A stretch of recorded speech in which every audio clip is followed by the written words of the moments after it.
Theft of Trust, examining Rahul Gandhi's Haryana vote scam allegations and the deeper crisis of Indian democracy. Disclaimer: I am Zayd Haji, a student of finance research, Sharia law, and Islamic sciences. I am not an Islamic finance scholar, economist, legal authority, or government advisor. The ideas and perspectives shared in this discourse are for academic exploration only.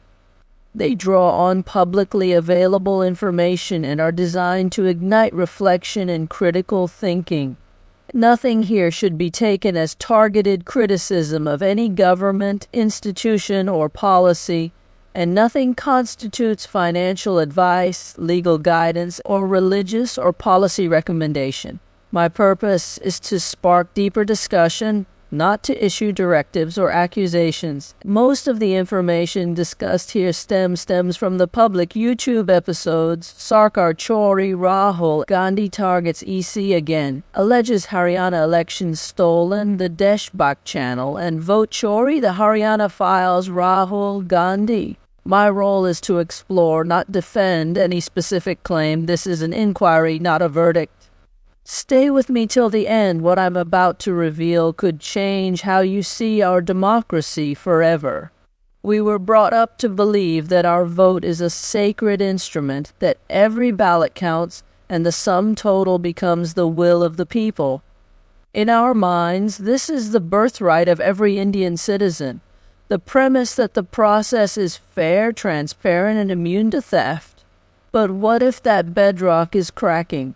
What if, on the morning after the elections, we wake up to the possibility that the ground beneath us might have been shifting all along, quietly under the assured footfalls of bureaucracy and power?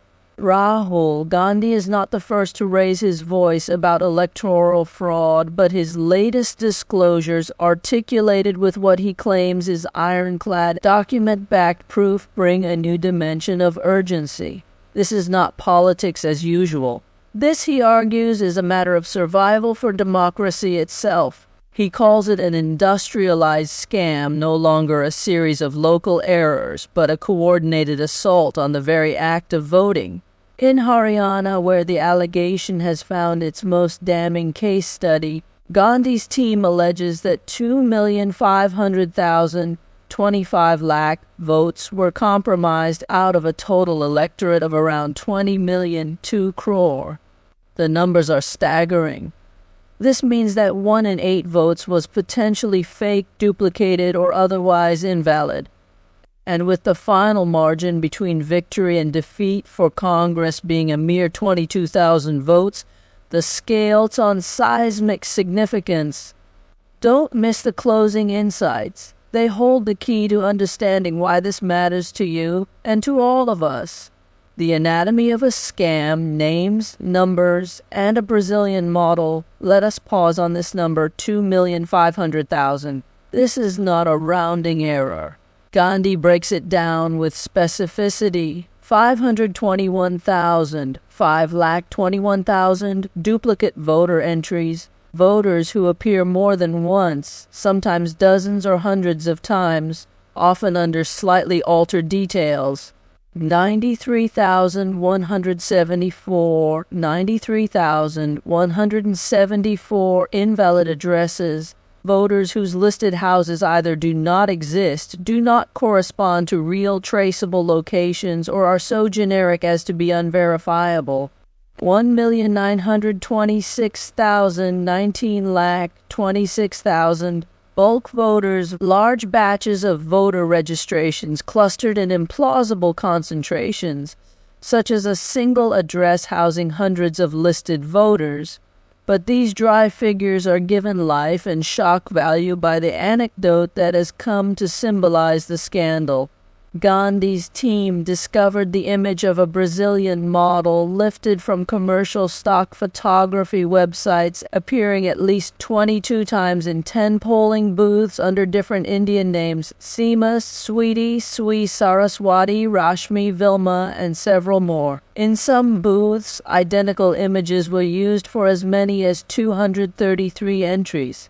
The story sounds surreal, almost theatrical, until you see the screenshots, the official voter rolls, and the silent faces of a system that at best failed in its basic function and at worst enabled fraud at scale. It was not an isolated glitch. The investigation found hundreds of other voters, accompanied by blurry, generic, or mismatched photographs. Names were repeated. Addresses were either generic house number 0, a statistical ghost, untraceable in the real world, or assigned to politically connected individuals, like a local leader listed as housing 66 voters in a modest house. In some instances, houses were shown as hosting upwards of 500 or even 108 voters each, numbers that defy basic logic or lived reality. Keep listening, because the final piece of this story will challenge everything you thought you knew. The deeper systems at play, how bureaucracy becomes barrier. These are not just stories of data anomalies. They are reflections of ground realities, and they reveal a bruising truth. Voter rolls, if not subject to meaningful, consistent verification, can become a playground for manipulation. Gandhi's allegations rest not just on numbers, but on process, how the system, by omission or commission, quietly erodes the boundary between legitimate and artificial votes. The allegations go further. Gandhi accuses the Election Commission of compounding the opacity by withholding updated voter addition and deletion lists after earlier revelations, deleting CCTV footage that could corroborate or refute the existence and identity of voters at polling booths, providing emotional explanations in the face of specific data-driven allegations, instead of submitting to granular point-by-point accountability, delaying or last-minute release of voter lists, making public scrutiny prior to polling almost impossible. His challenge is piercing and simple. If this is also above board, why is so much vital information denied or erased? Why do checks, audits, and verifications fail to trigger meaningful correction? Hold on till the end. The truth here isn't just important, it's a call to action for every citizen. The political physics. From loss by design to loss by default. Every election leaves some scars, disappointment for the defeated, celebration for the victorious. But in Haryana's case, the margin is so slim and the alleged fraud so massive that the outcome itself begins to look preordained. Gandhi points to the outcome with an equation that is hard to ignore. Congress loses by 20,000 votes. The fake or compromised votes he claims number in the millions. Even adjustment for statistical error or investigative bias would likely erase the defeat. What adds weight to the case is the prediction gap. Leading up to the election, 5 major exit polls forecasted a sweeping Congress win, ranging from 54 to 62 seats. Yet as the real tally unfolded, numbers moved dramatically, contradicting all expert and statistical expectations. Post-election analysis found a bizarre deviation between postal and polling booth counts, a first in Haryana's political history where postal ballot trends had consistently mirrored the booth results. Rahul Gandhi's narrative is that vote theft did not happen because of isolated fraud, but because of a system put in motion not at the margin, but at the core. Mass-scale rigging is no longer an isolated practice. It has been industrialized at the central level. This is a chilling idea, the possibility that the very machinery of democracy can be quietly hijacked, swinging outcomes with razor-thin yet statistically determinative interventions. Stay tuned through to the conclusion. This is where the deeper meaning of all these facts truly comes alive. Personal narratives as a mirror, human cost beyond the numbers. Statistics can sometimes dull our sense of outrage. What truly matters are the stories, real people, real voters, real stakes. In one startling pattern, Gandhi's team physically visited house number 0, a supposed address for hundreds of voters. These places did not exist as homes. Sometimes the voters attached to them couldn't be found at all. In others, the names belonged to the lived people, but had been quietly deleted from the rolls in recent purges. Of the 3,500,000, 35 lakh deletions cited, a significant portion, they argue, were supporters of the Congress Party, excised by targeted list management. In a democracy, the line between the unremarkable and the monstrous can blur quickly. What appears as a minor paperwork oversight, a missing face, a duplicate name, a house without an address, cascades into disenfranchisement, alienation, and erosion of public trust. What does it mean for a citizen when her vote, her only instrumentality in shaping society, is diluted by ghosts and fakes? What does it mean for a young person entering adulthood to realize the result was more performance than process? Language matters. In several press conferences, political leaders, both accused and accuser, used euphemisms that deserve unpacking. Arrangement became code for a system that works smoothly only for those in the know. Congress claims they lost because arrangements were in place. Opponents ridicule the claims as conspiracy theory or as issue-less politics. But the mechanics are harder to dismiss. When leaders speak of arrangement, journalists are left to decode whether this means pre-planned, mutually understood ground rules of manipulation. One journalist was even told dismissively, "Do not worry, we have all the arrangements." How can any citizen not worry, hearing such phrases echo through supposedly free institutions? Broader implications, lessons on civic vigilance and systemic accountability. Let us be crystal clear, it is not for any one voice or party to prove a negative. The onus always must rest on institutions and their guardians to provide transparency at every stage. Voter list construction, deletion records, CCTV evidence, and prompt, accountable clarification of every queried entry. When these simple but powerful safeguards are ignored or neutralized, the drift from democracy to managed spectacle is almost inevitable. It is here that civil society, independent journalism, and citizen advocacy become the sole line of defense. Media, when functioning as intended, brings local experiences to national attention. It is only through relentless questioning and documentation that system gaps can be bridged, even as those in power seek to trivialize or erase dissent. The call to Generation Z, the future is not pre-written. Rahul Gandhi saves his strongest appeal for the youth. What is being done is being taken from you. You are being stolen from. Your future is being destroyed. When young people see their agency undermined, politics loses its main source of renewal and legitimacy. Gandhi's analysis makes clear that small percentages, 2, 3, 4%, are all it takes to swing most tightly contested elections.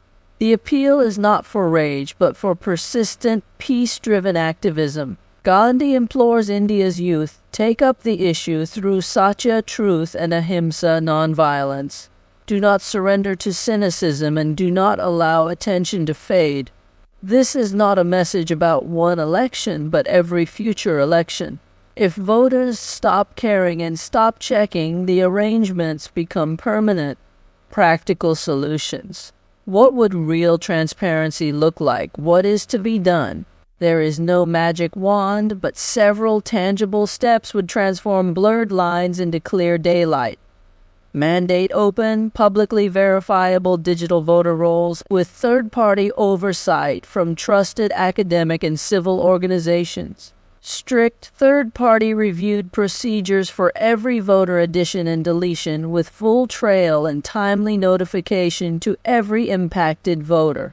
Permanent preservation and proactive public release of all CCTV footage from polling stations with criminal penalties for deletion or tampering. A public hotline and data-driven mechanism for flagging suspected fake entries with guaranteed ground verification. Proactive institution-wide educational campaigns for Gen Z, leveraging schools, colleges, and platforms to grow a new generation of vigilant voters. Legislative reforms debated publicly to create robust and truly independent checks on electoral process. Every one of these solutions will meet resistance. That is how entrenched dysfunction fights for its life. But history is clear. Transparency, no matter how delayed, is always curative and liberating, a psychological accounting. Why we cannot afford apathy? Democracy's collapse does not begin with the crash of states, but with the slow, unnoticed theft of meaning. Every delayed correction, every evasion of accountability, each arrangement left unchallenged, collectively increases the psychological cost of citizenship.